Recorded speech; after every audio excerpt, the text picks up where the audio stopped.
Hello, good afternoon, everybody, and welcome to this first lecture on inverse problems in medical imaging, which is a joint lecture between Graz University of Technology and the Technical University of Munich.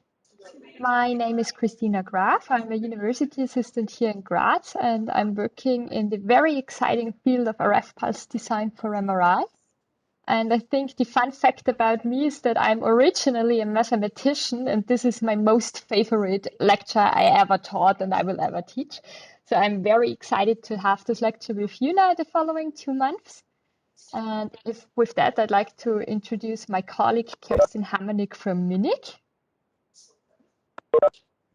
Hi everyone, so I'm very happy that we are able to join this joint lecture between TU Graz and TU Munich. I'm a postdoc here at the Chair for Artificial Intelligence for Healthcare and Medicine, and I've been here since 1.5 years. And I'm also happy to teach you through the lecture in the next couple of months. The topic today will be basics and applications and plenty of examples, so it might be a bit boring for you in the beginning, but rest assured that this should be the only easy lecture in this course. The other ones will get very mathematical, but probably not too hard, and we will guide you through everything, so you do not really need to worry. We should start with discussing what actually an inverse problem is. So the definition of an inverse problem in terms of words is inferring the cause from the effect. And in contrast to that, we have the direct problem or forward problem, where we would like to infer the effect from the cause. So it's just vice versa to the forward problem. Usually we know the forward problem very well, but we do not know the inverse problem at all. So the challenge is usually to solve the inverse problem with only the knowledge of the forward problem. So consider two sets x and y, and a forward problem going from x to y, which is well understood. Let's say it's easy, it's nice, it behaves.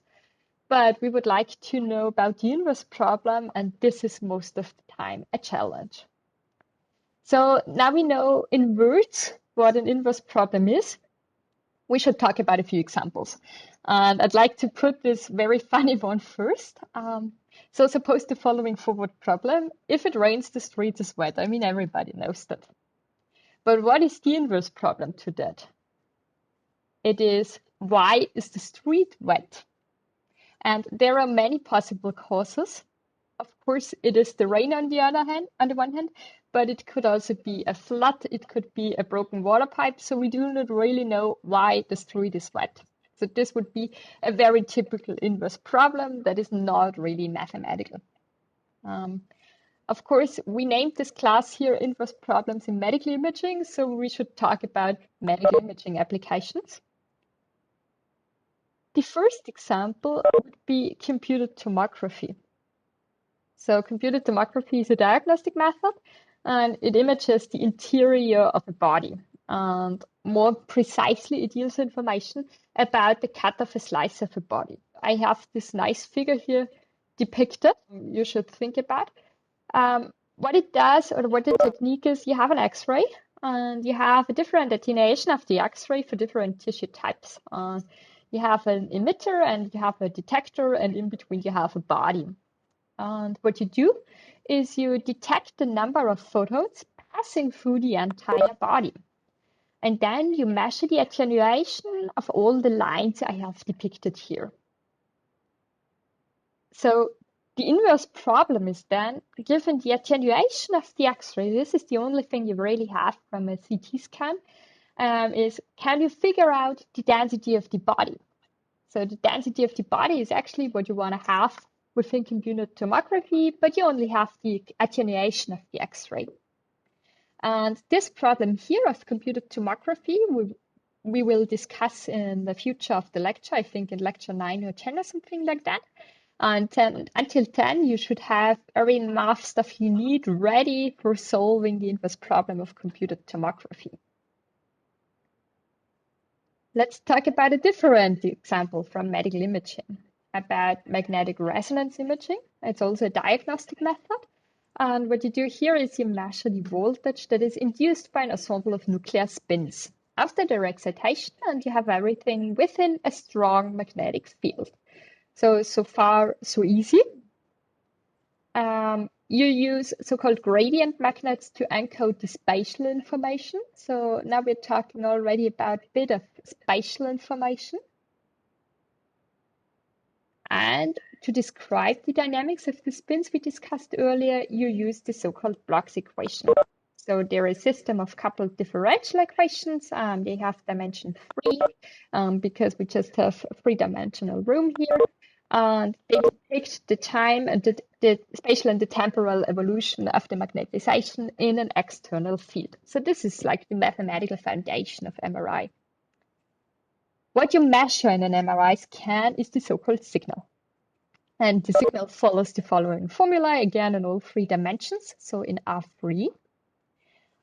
And now the inverse problem is the following. We have given the signal S after the measurement, so the thing we obtain, but actually we want to know the original magnetization M. So the given is again the signal, and the sought is the magnetization. So the forward problem would be, given a magnetization, please find the signal S using this integral formula we have depicted here. And the inverse problem is vice versa. So we have given the signal S, but we would like to find the magnetization out of this integral formula. So we talked about two inverse problems regarding medical imaging. There's another thing I'd like to discuss with you. It's deconvolution. So consider the following motivation, please. Consider we have a camera and it has some error by manufacturing or whatever, and we get only blurry images. We do not like blurry images, therefore what we would like to have is de-blurring. Let's define a mathematical model for that. Let's assume we have an imaging plane, omega in R2, so images are usually in R2, so this makes sense. And let's describe the following mathematical model. Let's assume we have an in-focus case where an object that's originally at a position x and has a certain intensity I of x passes just one measurement k of x at the position x. So nothing really is off, nothing is de-blurred. We considered it the in-focus case. Now we have an out-of-focus case, so like the opposite of it. Let's assume again we have an object x with intensity I of x. But we have measurements at several y in omega, and they have the intensities which we just call k of x and y. So one object x has several measurements y with intensities k of x and y. So to depict it, on the left-hand side, you see this measurement point x, but on the right-hand side, we see where it's pointed to, so several y in the imaging domain omega. An image here has shared objects, so we have like intensities coming from various x in the imaging plane, and we have some additive behavior here. And additive behavior for many points means integrating. So we integrate over all those x, get the integral over omega k of xy I of x dx. So this is then some sort of image we get, so to say. And now we need to find the inverse problem. So assume we have given this map k, it goes from omega times omega to r. And let's assume we have this left-hand side given f, it goes from omega to r.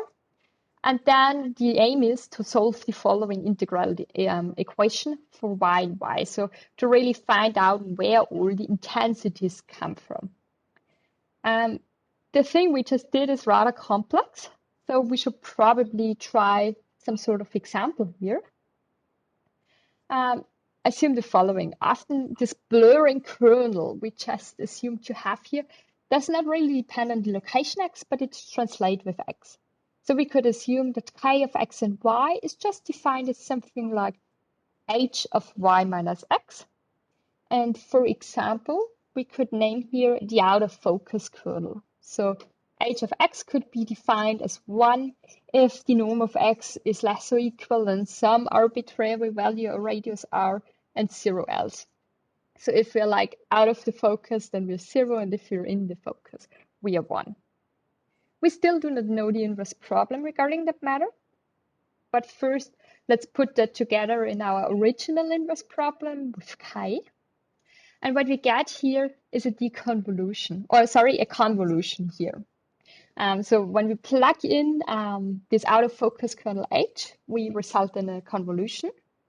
But when we have a convolution as forward problem, we have, of course, a deconvolution as inverse problem. So if we have this out of focus kernel for the forward problem, then we need to solve H convolved with the original intensities I equal F in this domain omega, and this would be the deconvolution problem. So this would be like the inverse problem. So this was about a bit theoretical examples and examples from the imaging world. Next, we should define a theoretical problem from a mathematical point of view. And I'd like to do that with you with pen and paper, so please just follow me on our virtual blackboard here. And consider this also an example definition, please. So let's assume we have given a matrix A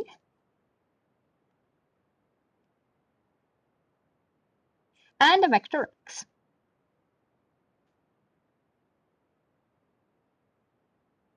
Then we can define a direct problem using a matrix vector multiplication.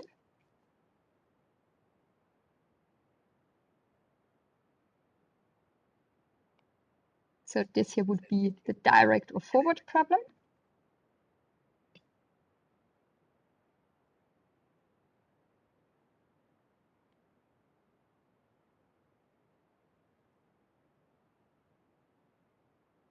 And it would be given as the matrix vector multiplication. So we have y equals a times x.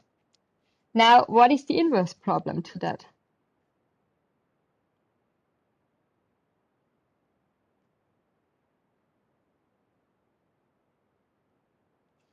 The inverse problem would be given y and a, what is x? If there exists an inverse matrix, then this thing is easy. So if there exists some A inverse, so that A times A inverse equals A inverse times A equals the identity. So this is the definition of an inverse matrix.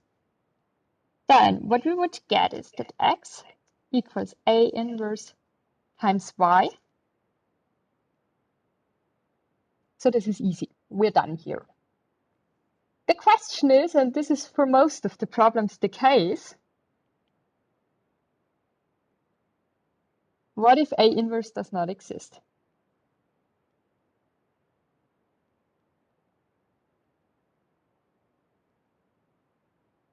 And we will discuss this case for, I would say, 80% of the lecture here.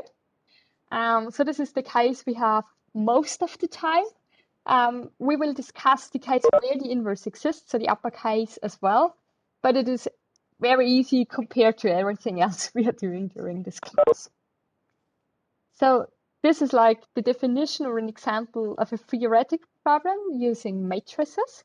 And now it's really time to start with a deep mathematical look into inverse problems and a few definitions. So this is the end of the examples. And the next step, what we need for the definition and for further concepts is the abstract formulation of inverse problems. And we need to introduce the concept of vector spaces. Probably most of you know this stuff from your bachelor courses or whatever. Still, we would like to recap it to you so that we are all on the same definition and that we can discuss if anything is unclear here. So let's consider the definition of a vector space. We say that a non-empty set V is a vector space over a field F, which could be R or C, if we have operations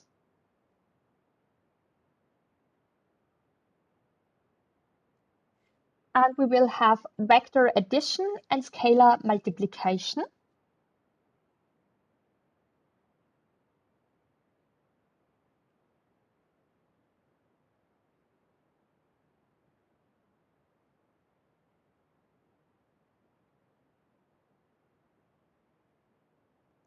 That have the following properties.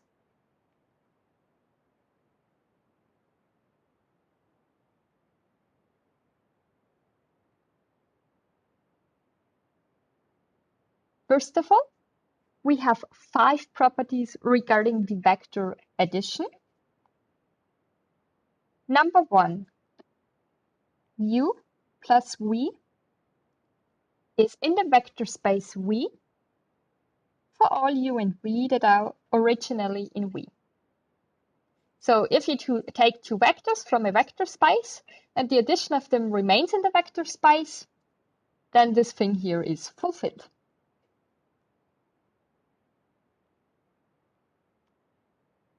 Number 2, u plus v equals v plus u for all u and v in V. Number 3, we have that u plus v plus w, where we add u and v first, is the same as u plus v plus w, where we sum up v and w first for all the 3 vectors in the vector space. Number 4, there exists a 0 in the vector space, so that 0 plus v equals v plus 0 equals v for all v in the vector space. And we call the 0 here 0 element.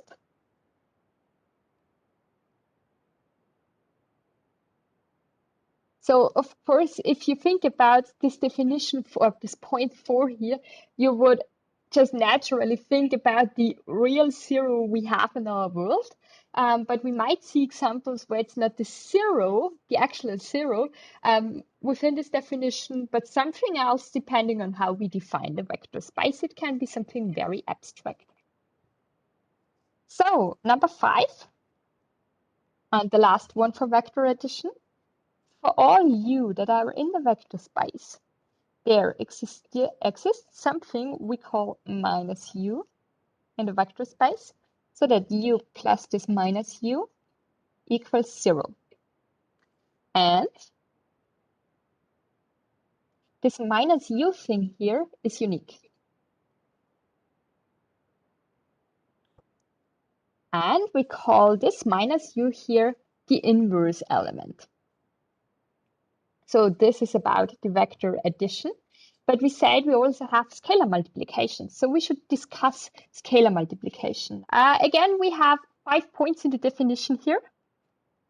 So number 1, for all a in the field, remember the field could be either the complex numbers or the real numbers. And for all v in the vector space, a times v should be in the vector space. Number 2,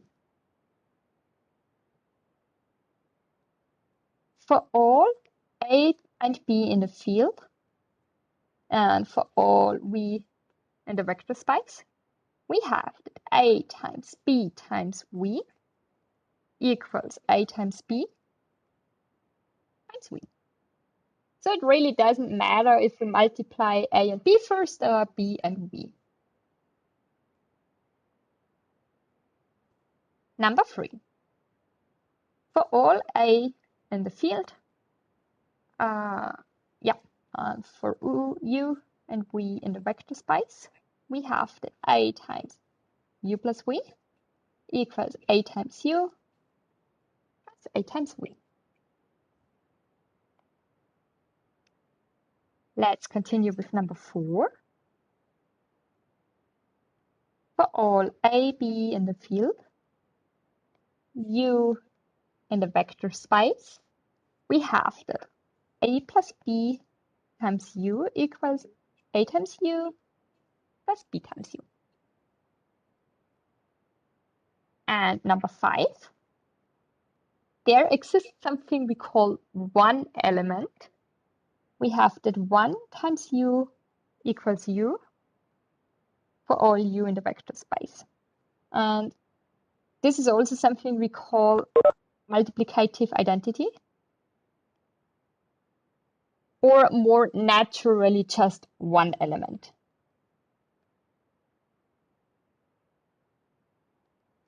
And if you think about C or R as being the field we use, then the natural one element is really D1. And I just noticed that you probably do not see what I've written. It's here now. Yeah. So this is about the one element. So let's discuss that together once again. You have in the definition 5 that 1 times u equals u for all u in the vector space, and we call this one either multiplicative identity or just one element. And as I said, if we have R or C as the field, which we have here naturally within the definition, the one element is the real one you know from your life. Then let's continue with the second part of the definition. We discuss now a subspace of the vector space. So a subset omega of a vector space V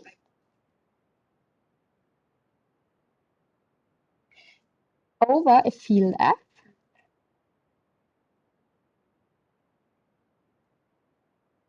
is a subspace of V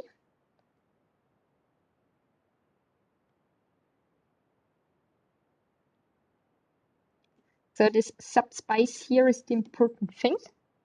If and only if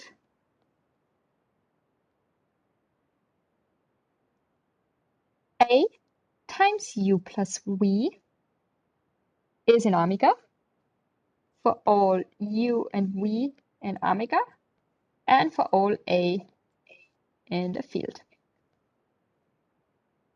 So let's go through it once again. Let's assume you have a subset within a vector space and you have the field which we just call F here. Then take two elements of the subspace, omega, just call them U and V, and let's take some value A of the field. And if then this thing here together is still in omega, then it's called the subspace of V. But only if this condition here is fulfilled. Okay. There's a question in the chat room. Could the multiplicative identity ever be different than 1? The answer is no, not how we defined here the vector space, because we said the field we should like to have is R or C, and there the natural multiplicative identity is the real one. But there is even more abstract version of the definition of the vector space, and there it could be different, yes. Very good question. Okay, one thing left here within the definition, the subspace omega, itself is a vector space. Okay. Any questions to the definition so far? There's one. Does the subspace exist in R? Very good question. Consider the vector space R, as you said, and let's consider a subspace just 0. So like if you think about R being plotted on a line, let's say 0, the real 0 is a subspace. So let's assume you have U and V in the subspace, so U and V are therefore 0. Then assume you have some arbitrary A in an arbitrary field, but then you multiply this arbitrary A with 0, which is 0. And then you have within the definition just 0, which is then, of course, in the subspace again. I know this is a very complex stuff we discuss, but this should probably answer your question here. Another example would be, think about the vector space R2, and then R, so just the line within R2 would be a subspace. Are all integers a subspace of R? No, because we said the field should be C or R, and assume you have the integers as subspace, but then you have an A in the field, which is, for example, 3.5, and then 3.5 is, of course, not a member of the integers. if you multiply it with anything. Right. Now to the example, please. Okay. We will discuss an example that is actually a vector space, and then we will discuss an example that that's not a vector space. So assume you have R2, like we discussed already, given as x1, x2, so that x1 and x2 are in R. The question is, of course, we know it, but still we figure it out now from a mathematical point of view. Is this a vector space? And what we're really doing here is we just go over each point in the definition and try to figure out if it's fulfilled or not. So let's talk about vector addition.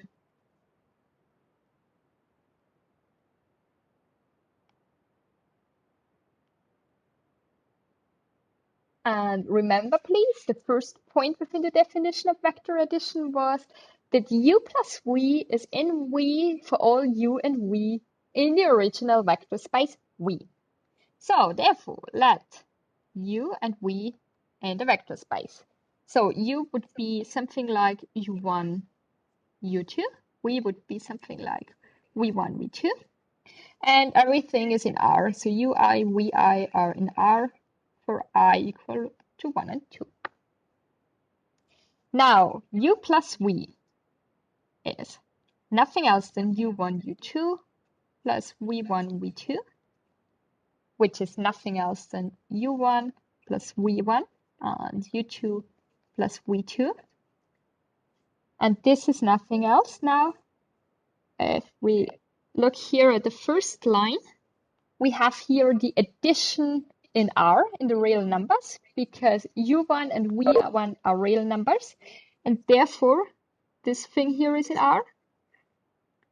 And on the other hand, we have u2 plus v2. u2 is in R, v2 is in R, so the sum of that is in R again. So we said that u1 plus v1 is in R, u2 plus v2 is in R, so everything is in R, so this thing here is in R2, and we are in the vector space. So this is how you could prove the first step.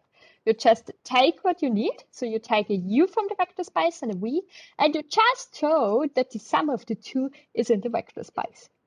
Number 2. And remember, we need to show that u plus v equals v plus u. So we start with u plus v. This is u1, u2 plus v1, v2. This is equal then u1 plus v1 and u2 plus v2. Now, we have for the first line and for the second line, just scalar addition in R. We know that in R we can just exchange them. So we have v1 plus u1 and v2 plus u2.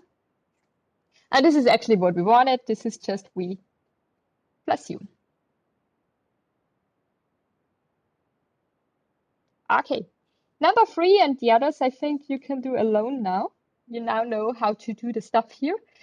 So you just really need to start with the first thing in the definition, and you just need to figure out if it could be the case or not. And please don't use any particular examples to try to figure out if a certain assumption is true or not. So if you want to show that something is true for an entire vector space, you need to discuss the entire vector space and not just specific points within that. So this is a mistake that's commonly made. Please do not do that. This is an example of a vector space, but of course we're also interested in things that are not a vector space. So I have an example for you now that's not a vector space. Okay, please assume the following. We have a set of values x1 to xn in Rn, where we have one additional constraint. We say that x1 needs to be greater or equal than 0. Question is, can this be a vector space? No, it cannot, because at least one of the conditions for a vector space fails. So we show that one of the conditions fails, and then we do not need to prove all the others, because if one fails, then it's not a vector space already. So the first thing in the scalar multiplication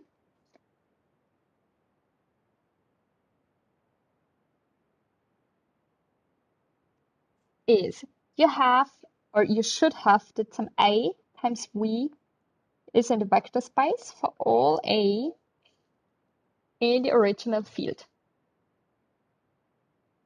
We choose A equal to -1.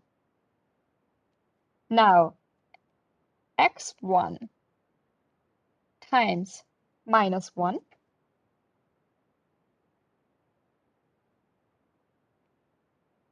equals -x1, and this is negative since x1 was positive because it was in the vector space. So therefore, the condition fails, and we know that it is not a vector space. So this is really something to stress. I'd like to stress once again, if you would like to show that it's a vector space, you need to show every single point in the definition. You cannot just show a few of them, you need to show all the points in the definition. If you want to show that it's not a vector space, it's sufficient that you show that one condition fails. So here in this example, it's sufficient to just show that scalar multiplication and the first point here fails, and I do not need to go further because it cannot be a vector space anymore. So let's assume we have x1 to xn in Rn, where we have the additional condition that x1 is greater or equal than 0. Then we need to show one point of the definition, the scalar multiplication, where I'd like to show that it fails. So if it would hold true, then A times V needs to be in the vector space for all A in the field. But now we choose A to be -1, which is in the field. Then we have x1 times -1 is obviously -x1, but it's now less or equal than 0 because x1 was in the vector space, and therefore we have failed. We're not in the vector space anymore. There is a question in the chat. Can a field ever be something else than either R or C? No, not in our class here. We focus on the definition here, and the focus also the definition in linear algebra definition of a vector space, so to say. But there are some more complex concepts that use something like a vector space, and they use fields other than R and C. But here in our class, we stick to R and C, yes. Then let's continue. So here the definition of the subspace we did already. Now let's talk about further examples and not only the ones we discussed. First of all, let's discuss the space Rn. So we discussed already R and Rn, R2. But Rn is defined as the space where you have x1 to xn and all those are in R.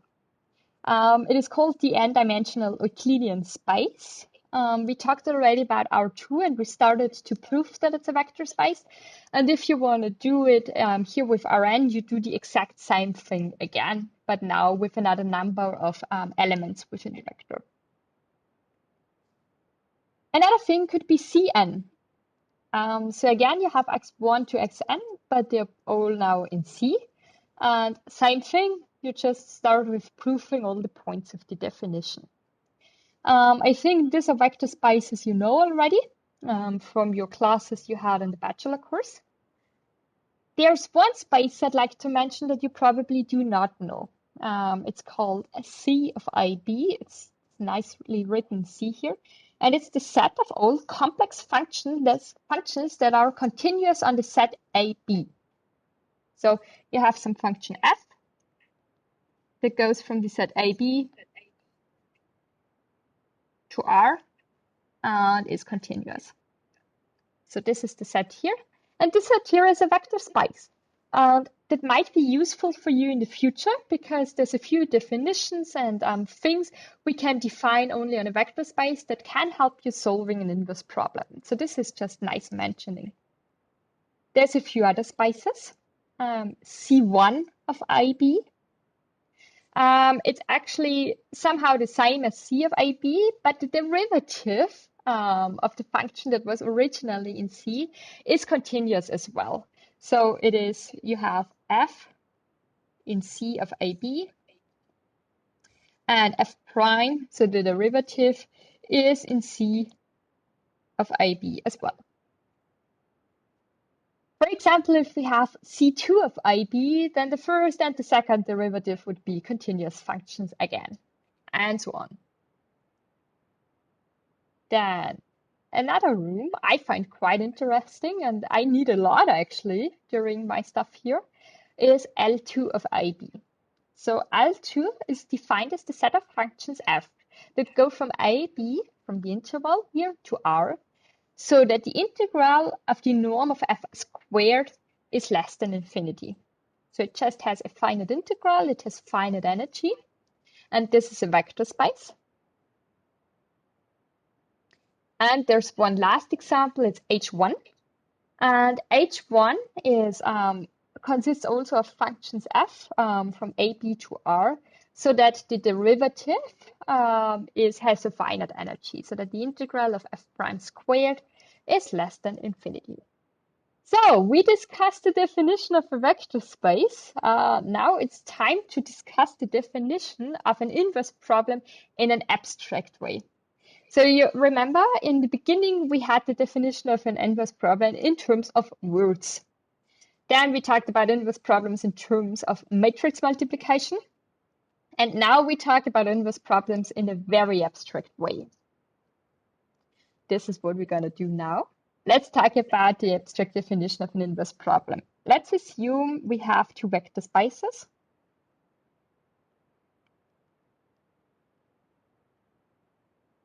X and Y. And let's assume we have a mapping A from X to Y.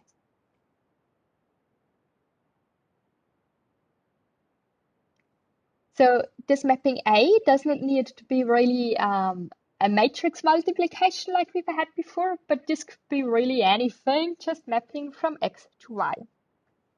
Then we define the direct problem or forward problem.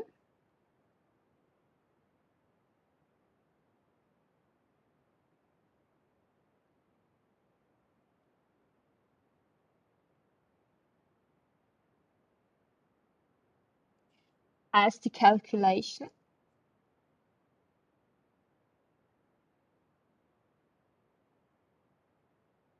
of y equals ax for some x in the vector space X. And please don't be confused by what I've written down here. We do not have a matrix vector multiplication here anymore. It could be, but it's not restricted to. We just have a mapping A from X to Y and we plug in X. So now we know what the direct problem is. Let's discuss the inverse problem.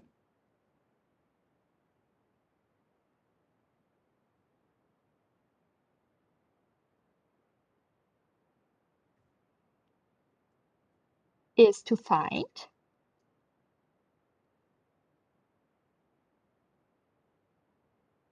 for all y in the vector space Y and X in X, so that Ax equals Y.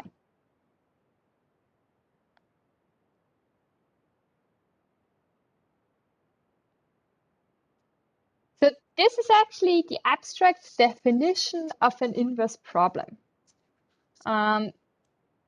Once again, not restricted to matrix vector multiplication just because we did it before. This could be basically anything. Of course, we would like to solve the inverse problems now. We actually start solving them next lecture on Wednesday, but we need to discuss a few things before. And what we do is we talk about the definition of the so-called well-posedness of inverse problems. And here the definition is given according to a mathematician called Adamar. And he says the following. He says the inverse problem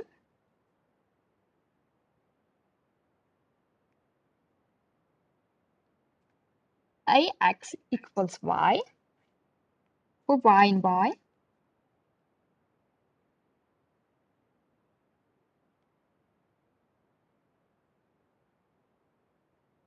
Is called well-posed. So the focus here, please, on well-posed.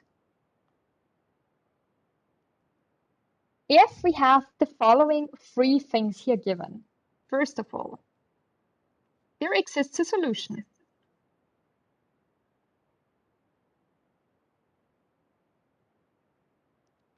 So therefore, this first point here is obviously called existence.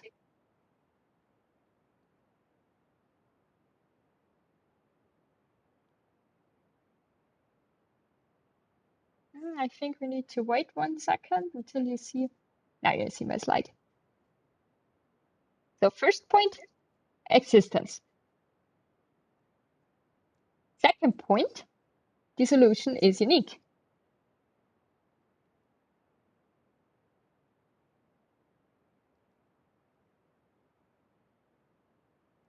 So therefore, kind of obviously, this point here is called uniqueness.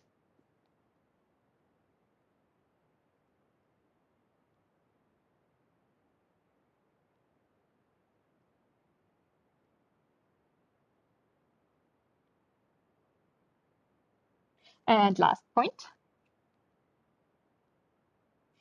the solution depends continuously on the data Y.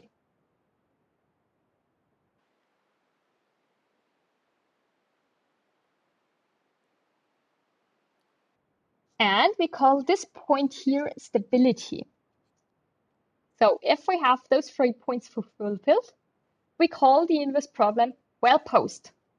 If one condition fails already, the problem is ill-posed.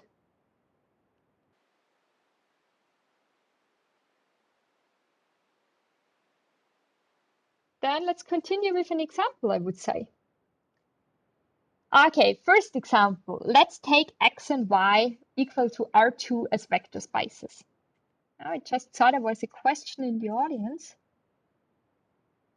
Does the mapping A need to be surjective?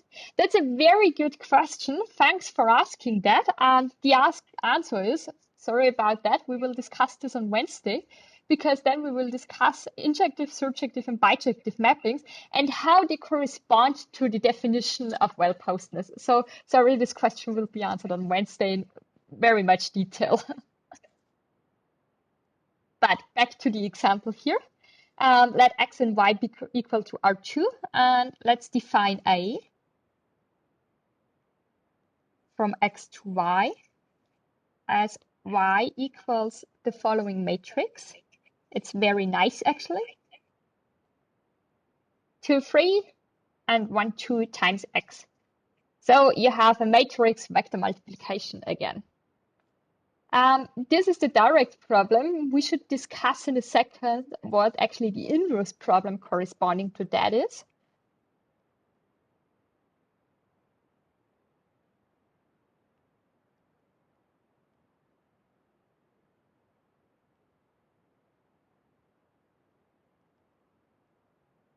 So we need to find x in the vector space X so that AX equals Y for Y and Y. This is the inverse problem. So this is the inverse problem. So forward problem is calculating A times X. Inverse problem is find X so that AX equals Y when you have Y given. The question is this inverse problem well-posed? And for answering this question, let's go over the 3 points in the definition of well-posedness. So, number 1, existence of a solution. And the answer to this is yes, because we're just going to build our inverse of the matrix now. So, you can say that A inverse equals 2 minus 1 minus 3 and 2. Please check yourself that this is really the inverse to the matrix I just defined. But now what we know is that x is now equal to 2 minus 1 minus 3, 2 times y for any given y. And therefore, we found just the solution to the inverse problem, and therefore we have existence. There's one thing we need to discuss here, or we should talk about at least. You see that we have x and y being equal to R2.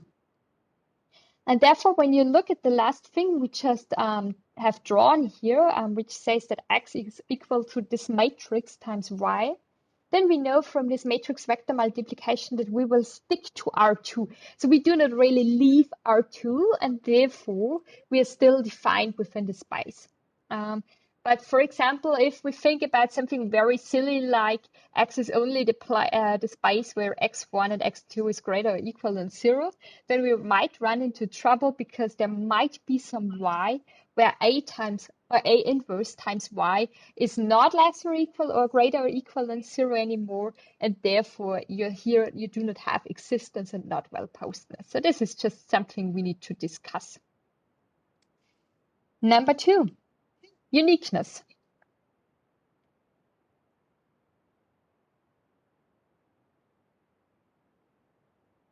We're actually going to show that the solution here is unique. So suppose you have two solutions.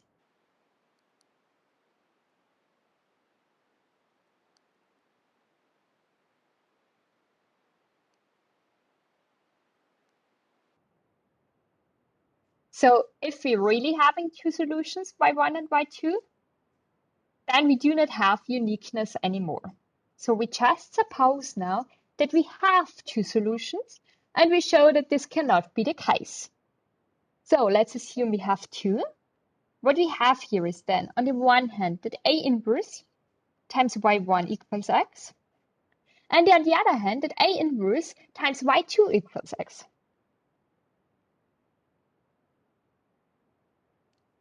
This is just the definition of having two solutions, y1 and y2. But this is then equivalent to, or sorry, what follows there, let's put it more precisely, is that A inverse y1 equals A inverse y2. Now we multiply the stuff here with A, and we know that A inverse is actually the inverse to A. So it follows y1 equals y2, and therefore we have uniqueness again.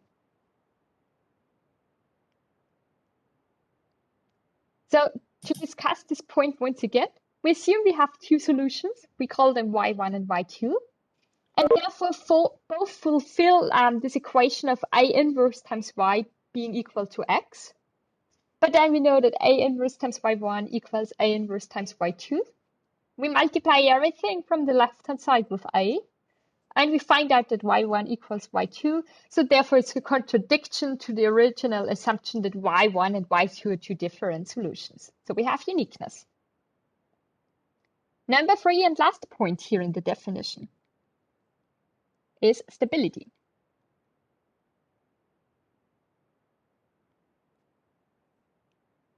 And this is the point probably most difficult to understand for you in the beginning. So therefore, I think it's very good that we have this easy example. Let's start with the norm of x. The norm of x is equal to the norm of A inverse times y, because we know that x equals A inverse times y. Next, we have something we call triangular inequality for norms. This thing here is less or equal than the norm of A inverse times the norm of y.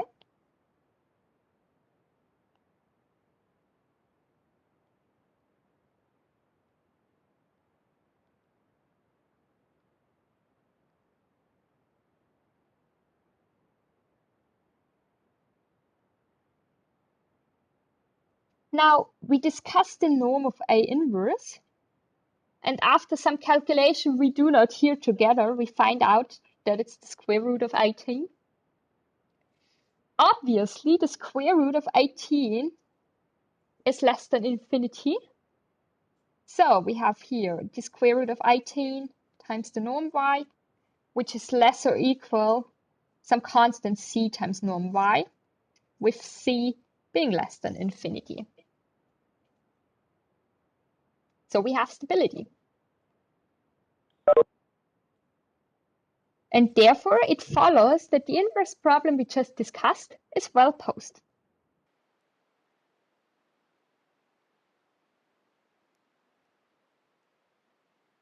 Okay, then let's talk about the last thing for today. It's another example, and now we discuss an inverse problem that's not well-posed.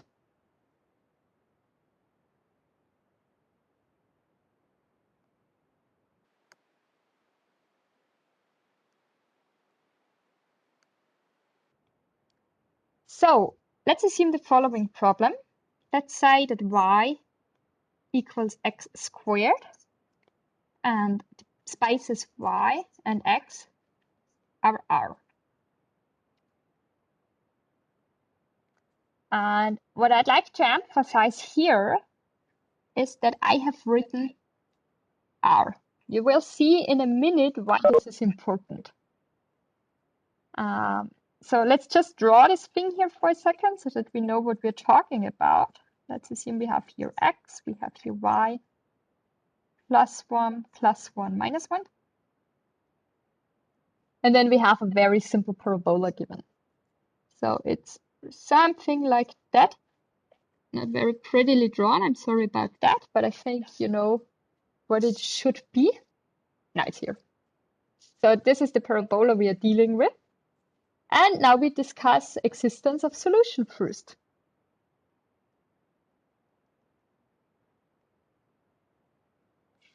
Do we have existence? The answer is no. We need to talk about why that is so. Let's assume y equals -1. And this is why I said it's very important that I said here y and x are R. Because for -1, we do not find any x in R pointing to -1.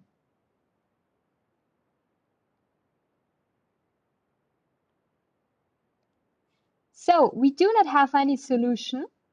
So technically, we could stop here. We know here already that the problem is not well-posed. It can never be well-posed. So if, for example, you're asked in the exercise class if a problem is well-posed or not, and you find out already in the first thing in the existence that you do not have existence, you do not need to go any further because you know here already that you never can be well-posed anymore. But just for the sake of the example here, we continue. Let's talk about uniqueness. And what I'm doing with you now here is a counterexample. So we just find together one point where it does not work, and then it's enough, because if we find one point where uniqueness is not fulfilled, we do not need to go further. In contrast, if we want to find out uniqueness, we need to show it for all points. So very important, if you use a counterexample for something that does not work, it's fine, but you cannot show pure uniqueness with just one example. So you can use this one example theory only to disprove something, but not to prove something. Okay, we have that 1 is obviously equal to 1 squared. It's obviously equal to -1 squared. So there's 2x, namely 1 and -1, all pointing to the same y.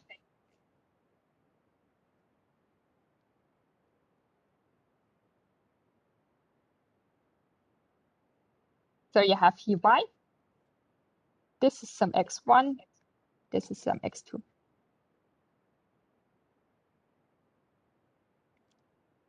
Number 3, just for fun, because we know we can never be well-posed anymore. Stability. Assume something we call y epsilon that is defined as y plus epsilon. So let's assume that this is like the original Y, but you have some additional noisy data.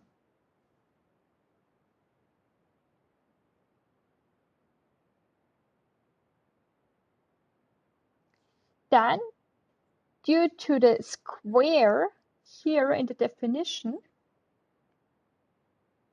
the solution begins to change a lot.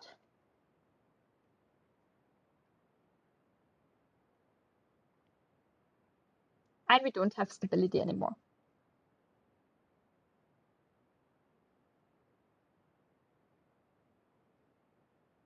Therefore, the problem is ill-posed.